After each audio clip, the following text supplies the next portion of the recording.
welcome to Fear and Hopium, your conspiracy bouquet show. Never make fun of someone who mispronounces a word because it means they learned it on the internet. A not-so-current event conspiracy clarity show, bringing you last week's, last month's, last year's conspiracy news and providing some clarity to all of the disinformation that is out there, while also providing you with the fear and hopium you so desperately need. I am your host, the Tim Dillon of conspiracies, the original 4chan poster known simply as Q, a phenom of an author, an actor, and a director, and a producer, and your extremely egotistical host. Whoop up? No, I'm pretty sure. Actually, I'm 100% sure I said humble. Yeah, I'm going to trust someone who can't even spell their own name properly. I am the OG Shane, not Mr. Take care of you for us, Shane. And I appreciate your continued cooperation in not telling him about this show. So I know it's only been a short time, and in that short time you have really come to adore your host. Who can blame you? However, I am not going to start a cult quite yet. You're gonna have to wait a while. So for now, I ask you to simply silently worship from afar. However, I will provide you with a little personal information about me to satisfy your need. So recently I signed up for the Cloning Center MMA tournament. And last night, I won my semi-final round. Guys, I don't know, some secret space program super soldier dude named like Jimmy Frozenbond or something. And the final is coming up. The winner of this tournament will receive their very own Brittany Palmer clone. Now, because the company she used to work for is sponsoring the MMA tournament, so... Now, the actual lady, she has a restraining order against myself and like 4 or 5 of my clones. 9 of them? And so the only reason I entered this MMA tournament, knowing that it would be really easy for me to win, was to get my own Brittany Palmer clone, so that I didn't have to bother the real lady ever again. This episode of Fear and Hopium is brought to you by Talewake, the French-Canadian company bringing to you men's personal pleasure products that just beat the brakes off of that nonsense Joe Rogan used to sell on his channel. And for a limited time, if you use the promo code FNH, that's capital F, little n, capital H, at checkout, you will receive 33% off of your order. And if you happen to time that order just right and send it at either 2:22 or 4:44 p.m. Eastern Standard Time, the system will recognize how special you are and give you your order for free. So remember, that's Talewake at this here website and use promo code FNH at checkout. But now that we're all caught up, let's get on with our first order of business. And for our first segment, we will be bringing some clarity to something that really needs it. And that is the topic of the Diddy Party. So as many of you know, Diddy was recently arrested, and a lot of stuff has been coming to light. And as many of you know, Diddy and I are good friends. Jay Beebs is one of my BFFs, and so I happen to know a thing or two about the Diddy Party. So let's begin with an explanation of how the Diddy Party works. So there is a guest list for the Diddy Party. Anybody who is anybody is on that list. And everybody who is on that list, they show up at Diddy's mansion and they come to the Diddy Party. Well, at some point in time in the night, let's say that's around midnight, there is a last call. The lights come down, that song Closing Time starts playing on repeat, and everybody feels like the party is about to end. However, only about 50% of the guests actually leave. The other 50% stay for the after party. And after the after party, things get a little bit more crazy. We start to bring out a little bit more exotic drugs and whatnot. And then a couple hours later, once again, there's a last call. This time the lights come up a bit, and the song Closing Time starts playing on repeat. Closing time. And then about 50% of the guests leave. Well, the other 50% are on a whole different list, and this list is for the real Diddy Party. And at the real Diddy Party, now that's when things start to get cray-cray. This is when they bring out, all of the different sick fantasies that you guys dream up that they do. Yeah, that's when they start doing it. So they're starting their soul cooking. They're opening portals to the lower astral to let the reptilians in. They're banging the adrenochrome. They're doing all the things. And so when Diddy went to jail, a bunch of people were speculating about what might happen. There was this conspiracy, there was that conspiracy. But really there was only one issue with this. At those Diddy parties, what Diddy was so famous for was providing this magic pool. Now this magic pool was a little bit like Ponce de Leon's Fountain of Youth. If you were to go in this pool and have a good soak, you would find yourself looking younger when you came out. And this pool is the reason for a lot of these celebrity glow-ups, whether we're talking about the Lindsay Lohan or we're talking about the Demi Moore. They are very good soakers. And what they're soaking in is what Diddy is so afraid of here. He's afraid that his recipe is gonna get out. Now the reason why he's afraid of that is because y'all found out about all the baby oil. And so I'm here to divulge a little secret. What this magic pool was a combination of baby oil and adrenochrome. Now I know y'all probably thinking that the baby oil was for sex stuff, but they use vegetable oil for that, or canola oil. The baby oil mixed in the proper percent ratio with the adrenochrome produces the mixture in which you can soak and find yourself looking young again. Now, if you've ever seen the movie Jupiter Ascending, you've seen an example of this. When that old hot lady goes walking into the pool, she goes under the water, comes back up out of the water, now she's a young hot lady again. Yeah, it's just like that.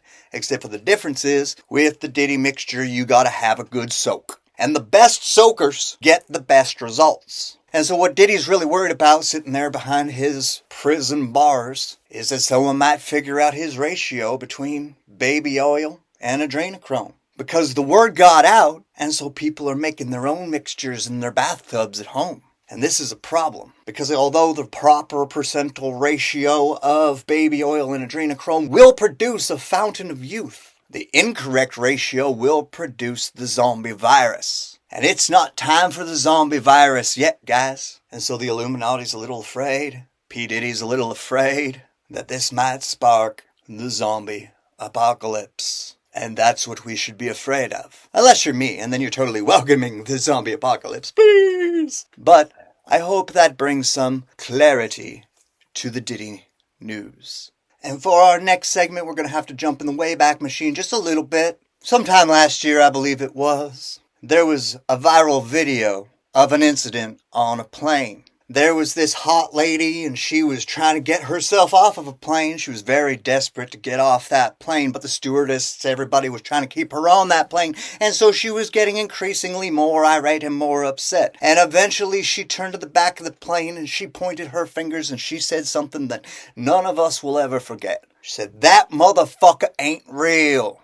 And of course, the savvy people at home know that she was probably seeing a reptile shapeshift. Or at least, that is what the disinformation would have you believe. And so let me add some clarity to this for you. You see that lady on the plane? That motherfucker wasn't real. That was an actor in a mask. The same type of mask that they put on Jim Carrey when he's playing President Biden. That kind of special mask. And that wasn't a lady at all. That was a dude acting like a lady, wearing a mask to appear like a lady, delivering the message, that motherfucker ain't real. So why did they do this? Well, this is another example of how it's never just one thing. You see, they got a bunch of men out there drooling over a dude in a costume. They like that, so that's one. Next thing they were doing was they were trolling the conspiracy community.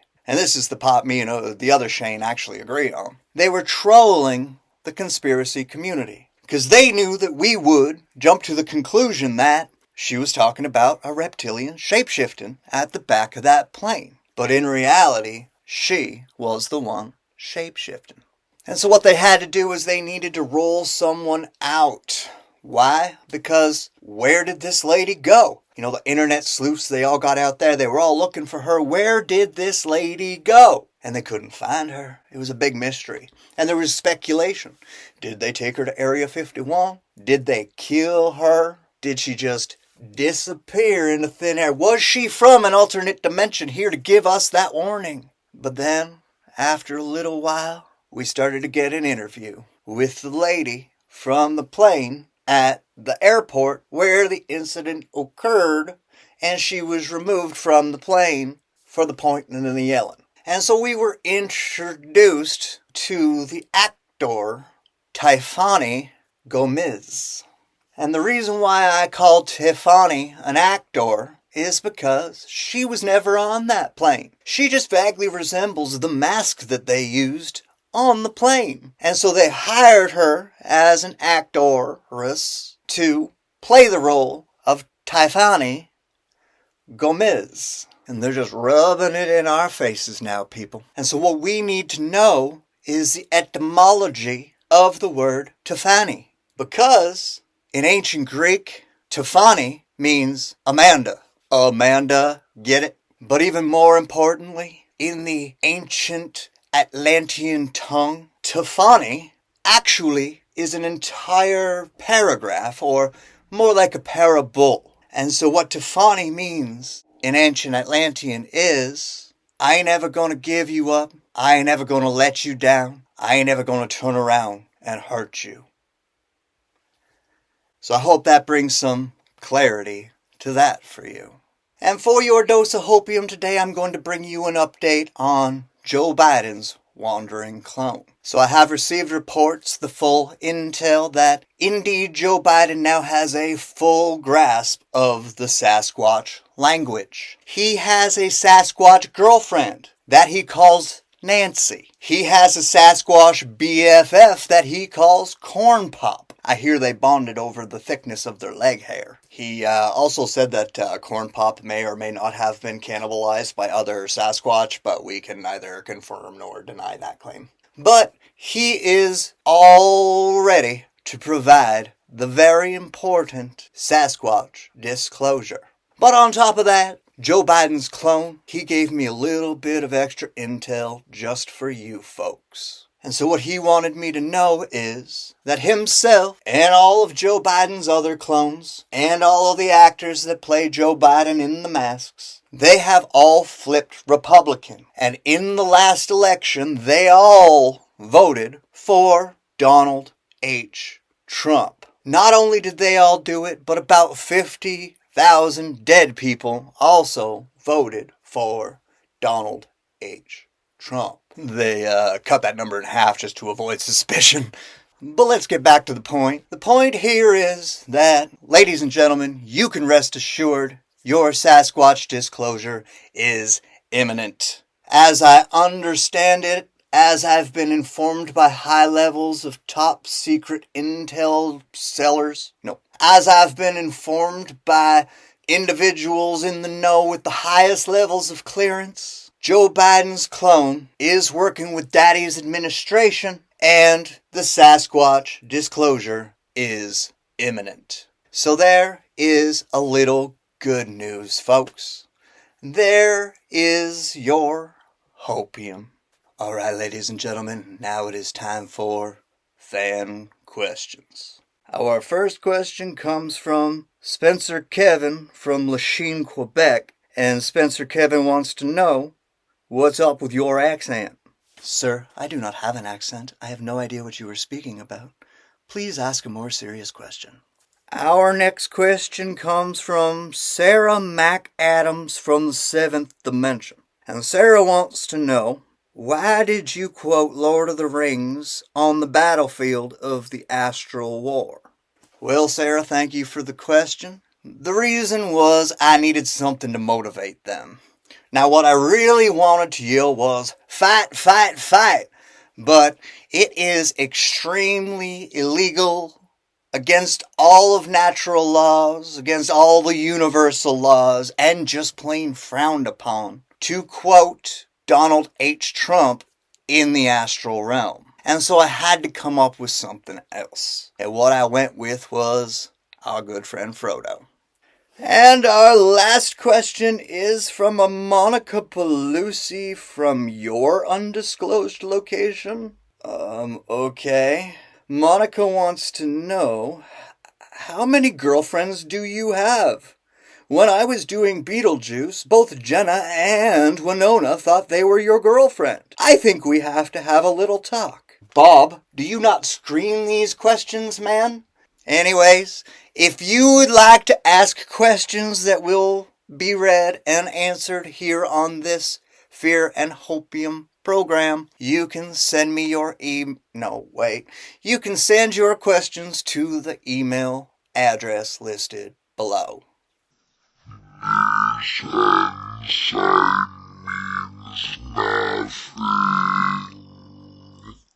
Alright, ladies and gentlemen, that's it for another episode of Fear and Hopium. Capital F and capital H. Providing for you your chemical cocktail of the fear and the hopium you so desperately need, want, and can't live without. Your main line for conspiracy intel and clarity for all the disinformation going around. Make sure to subscribe to this channel, like this video, share this show with all your friends. It's the only way to make sure that the gospel that is the true makes it to the new people. You can catch me live at the Conscious Genital Expo in Montreal, Quebec last Friday. Write it on your calendar. Alright. I wish you all the most joyous of days, and we'll see you next time.